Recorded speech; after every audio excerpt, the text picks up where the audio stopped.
Assalamualaikum warahmatullahi wabarakatuh. Benar kata cerewet membuat kehidupan menjadi porak-poranda. Kata, kalimat yang keluar dari lidah kita atau mulut kita ini akan menjadikan kehidupan itu menjadi nyaman, tenang, bahagia. Dan bisa juga sebaliknya, akan menjadikan kegelisahan, menjadikan porak-poranda, pertentangan, konflik, dan peperangan dari sebuah kata yang bisa merubah tatanan kehidupan di dunia ini. Yang bicara pun akan terkena, karena dia juga merasakan bagaimana kata itu membuat dirinya tersiksa, karena ada di dalam pikirannya, ada di dalam sel-sel otaknya tersebut kalimat-kalimat negatif yang terus berdengung. Dan dia tidak mampu menerima kalimat tersebut, akhirnya keluarlah semuanya. Keluarnya berantakan. Komentar akan membuat orang senang mendengarnya karena mungkin yang dikomentari orang lain bukan kita, atau lelucu atau komedi. Kita mungkin tertawa, tapi itu akan terus meningkatkan pikiran kita. Komentar itu akan membuat pikiran kita tidak akan pernah tenang, siapapun. Ketika berkomentar, dia akan melelahkan.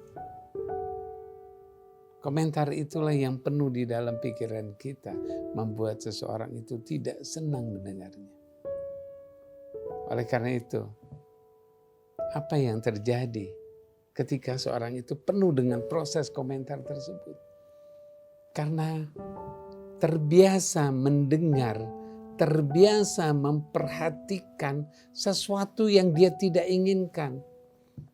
Karena seringnya dia mendengar sesuatu yang dia tidak inginkan, dia terus mendengar. Misalnya seorang ibu yang tadi, seorang anak yang tadi, seringnya dikomentari yang dia tidak inginkan, maka melelahkan. Akhirnya terus berkomentar dalam pikirannya. Yang sering dikomentari akan terus meningkat berkomentar di dalam pikirannya. Dia akan terus berkomentar dan pikir, kenapa sih saya dimarahin, kenapa sih saya diomelin, sampai disalahin, kenapa kayak gitu aja kok nggak boleh, kenapa. Itu hanya di dalam pikirannya, dia tidak berani bicara kepada suaminya. Akhirnya dia sumpek, dia pergi masuk ke kamar. Si anak lari ke kamar lagi, ngapain di kamar? Wallahu a'lam. Bisa berbagai macam peristiwa yang ada di dalam pikirannya. Bisa dia tertidur, biasa dia main HP yang saat ini terjadi. Bisa dia melakukan sesuatu yang didorong oleh komentar itu yang menyakitkan dia. Akibat yang terbesar adalah ketika seorang sering dikomentari, maka dia akan penuh dengan pikirannya, dia tidak tahu apa yang harus dilakukan. Maka akan terjadi komentar lagi. Ketika istri kita dikomentarin terus, dia lari, kemudian dia melakukan lagi sesuatu yang diminta untuk dikomentari. Karena pikirannya tidak tahu apa yang harus dilakukan. Karena ketika dikomentari, si istri nerima, menampung, marah, kesel, gak suka. Itulah yang terjadi pada setiap kehidupan. Maka terjadilah tidak menyenangkan. Subhanallah.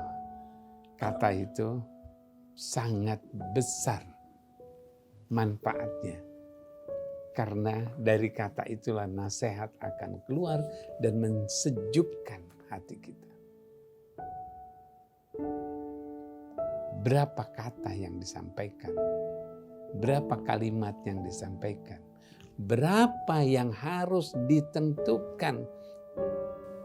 Haruskah dikeluarkan 7.000? Haruskah dikeluarkan 10.000? Tidak.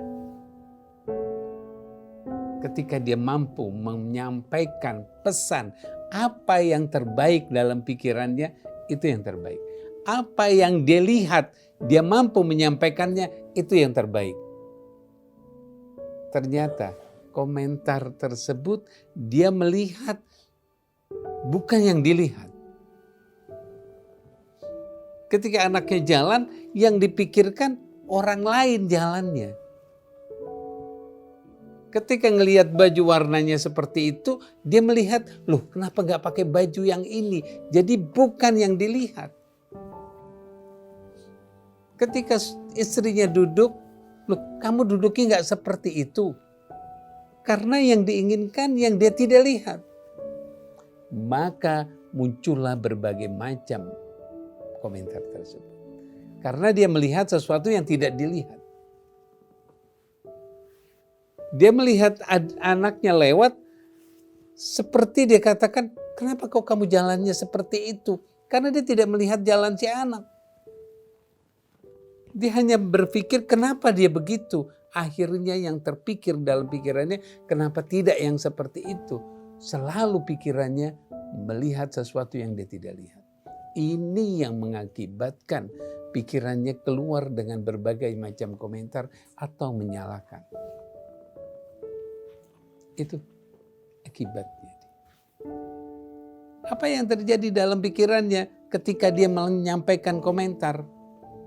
Desakan kata-kata yang terus berdengung di dalamnya. Bisa saja kalau sudah lost, sudah terlepas, sudah nggak bisa dikendalikan lagi, nggak ada orang dia komentar sendiri. Kadang-kadang itu terjadi. Seperti apa? Dia sering mengomentari di televisi. Ada televisi, orang seperti ini dikomentari, orang seperti ini dikomentari, lakukan ini dikomentari. Apa yang terjadi dalam pikirannya dia?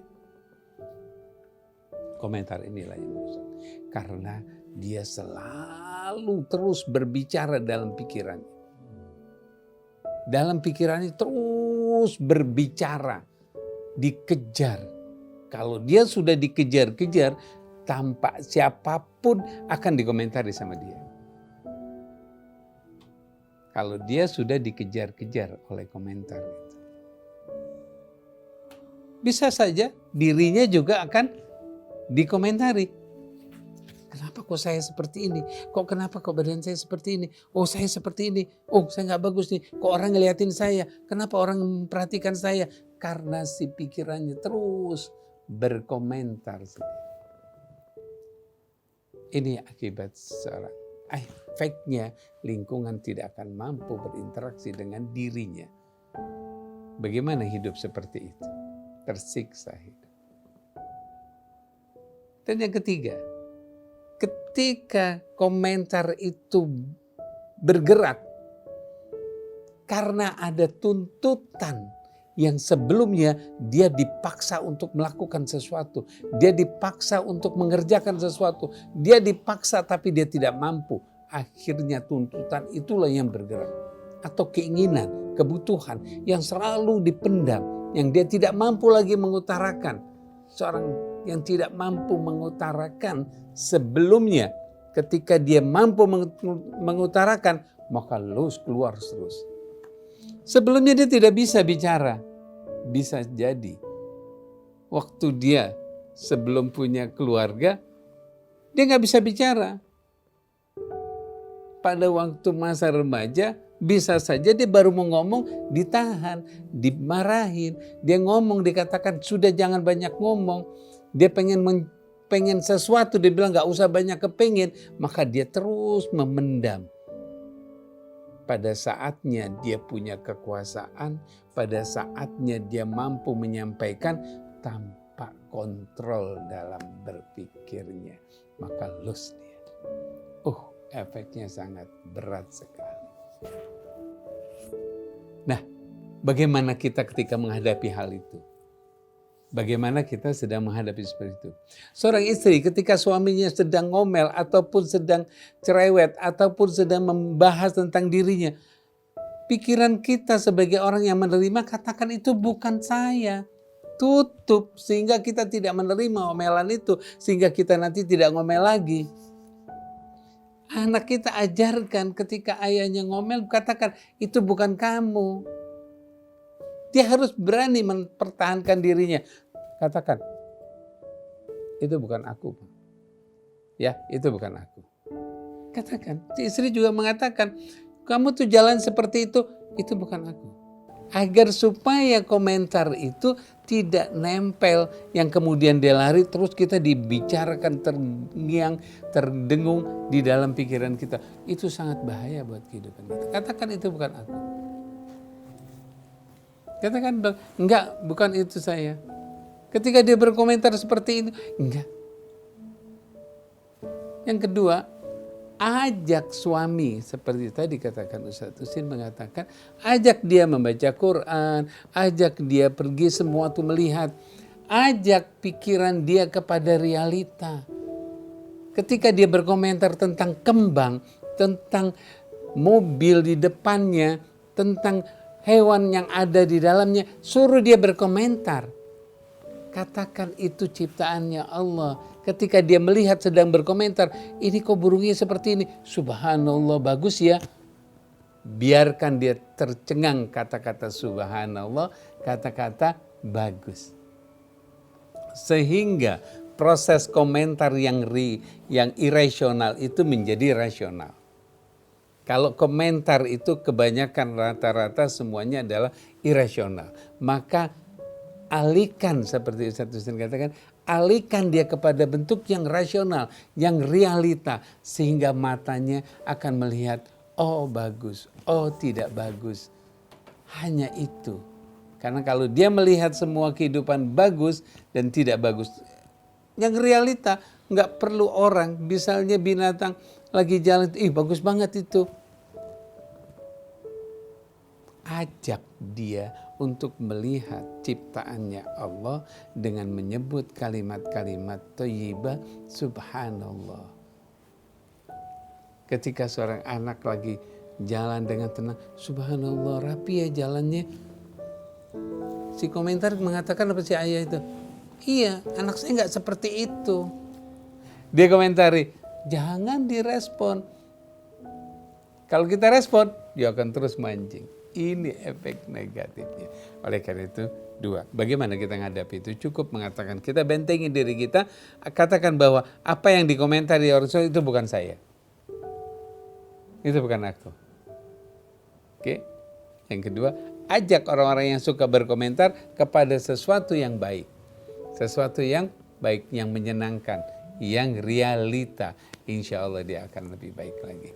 Terima kasih.